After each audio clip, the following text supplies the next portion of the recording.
Hello guys, my name is Jay or the 8 and welcome back to another episode of the Space Engineers Spotlight, where today we're looking at something more structural than vessel-like, and what we are looking at is a large airtight hangar doors system by Venom415.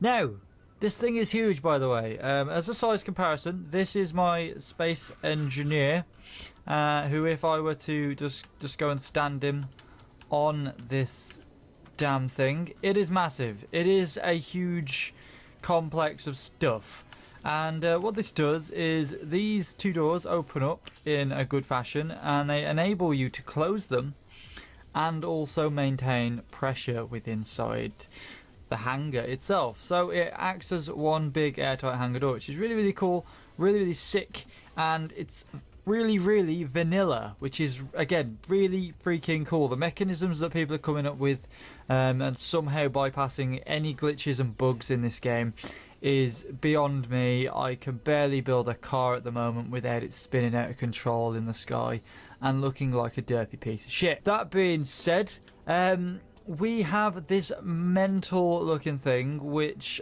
I have lots of praise for, because the system that it uses is actually really cool.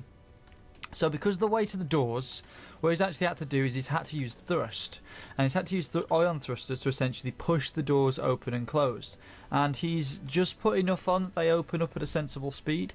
And what we then have is we have these rotors that are just on, but they don't really do anything. They're not powered, so they just kind of move with the door and they sort of pivot.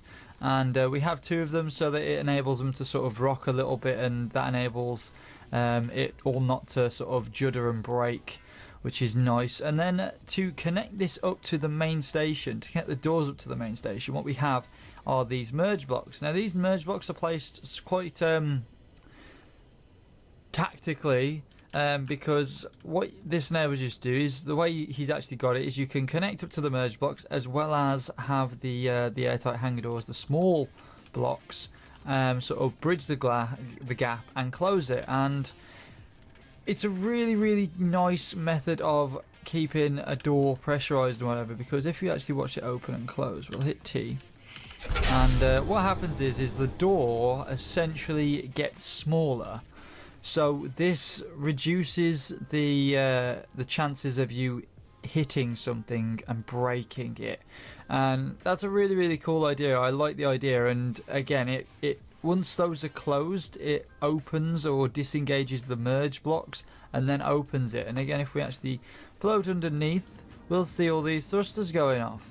Now, as another thing with this, it is absolutely bonkers because the scale of this is huge, but it is actually running really well on Space Engineers. I think if I actually turned off the spotlights, I'd get a couple more frames, but it's very usable. I'm happy with this.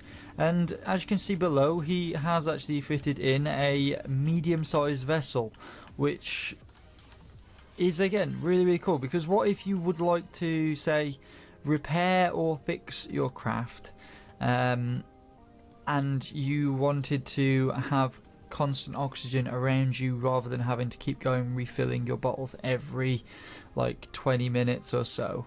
This is the answer if you guys actually have the time to build it. I mean, essentially what you've got is you've got this sort of outer ring that encases it, which would be fairly easy to build as long as you had some sort of schematic for it. You've then got the doors, which you could probably build one at a time, and then you could actually utilise the space below quite well. I think the only thing that would be a massive ball ache for this is actually digging out the voxels, because it is a large space. Don't get me wrong, it is a large space, and you know, it would take a long ass time to do, but I think if you were to actually put time and effort into this, this would in turn become your base. You could tunnel off and have more hangars or smaller hangars, small block versions of it. If you had the mods on that enabled the airtight hangar doors to be used on a 1x1 grid, you could make small versions of this so they were, say, for smaller vessels, mining vessels and stuff like that, and this would become like a really awesome looking base. And this is the extent of which the doors open to, because what is actually happening now is the thrusters on the back are actually sort of stopping it, because it could go a little bit further, and I think the rotors actually hinder it a little bit as well and stop it, which is good. That's a good use of the sort of the block mechanics. But if we actually go to close again, we'll just click the end button. This will actually start to close, and again, it's fairly smooth. I'm in terms of just the actual mechanism working. I mean, frame-wise, I'm having no issues. It is just purely the mechanism I was worried about with this, because again, it's all these rotors wobbling around and whatever, but it works, and it's proving to work right now. I think the only thing I have a little bit of issues with is the merge block, which didn't work the first time around for me. So it's not 100%, but I think it's an easy fix. It just dinked this block, so it damaged it more than enough, and sort of caused me a few problems. But I think that's just Space Engineers being weird. But if we actually watch this close up now, we'll see it get in sort of position, and then it'll sort of slowly sort of push down. The merge box turn on. It gets closer and closer and closer, and then it'll snap, and then these become one. And then your airtight hangar doors actually start to move out and seal it in, which is just gorgeous to watch. Okay, so after placing all these down and sort of setting up all these oxygen generators, which should work because they should. I mean, if I were to just decrease the amount I actually have here and make this into a self-contained sort of area, that'll be more than enough proof to say that this setup here should work. So if we do this and this, and then we do this, and we go inside and we just block ourselves in and block that one up and that one there. So this system does actually produce oxygen.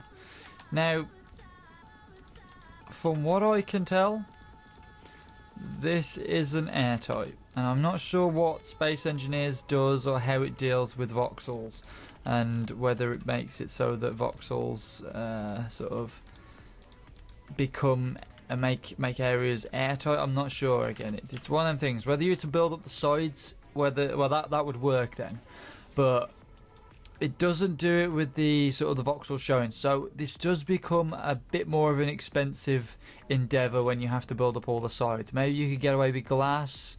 Maybe you don't have enough silicon to do that. I don't know. So it is kind of a good solution. However, bear in mind it isn't 100% because it isn't airtight on its own by using the voxels. You have to sort of produce some sort of framework going down the hangar. But you could probably, if you had flatter ships, get away with a shallower sort of hangar itself. So these doors would only open up to an area that's probably sort of, I don't know, 10 deep maybe or something, because your ship is like 6 high or something maybe, I don't know.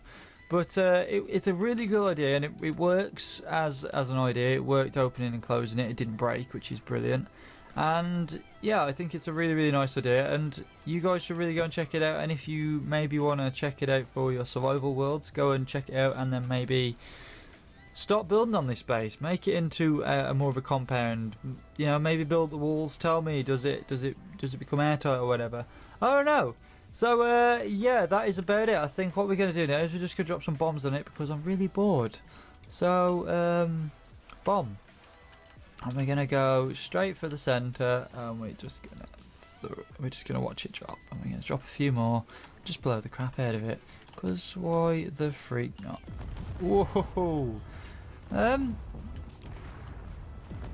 Well, it's very easily damaged, I can tell you that much. But I am dropping large bombs on it, so... Ooh, got some more. Ooh, wow. That was pretty. So, if you guys have enjoyed this video, go and check out this build on the workshop. The link's in the description below. If you've enjoyed this video, give it a thumbs up. If you haven't, you know where the damn button is. And I'll see you guys later. Peace!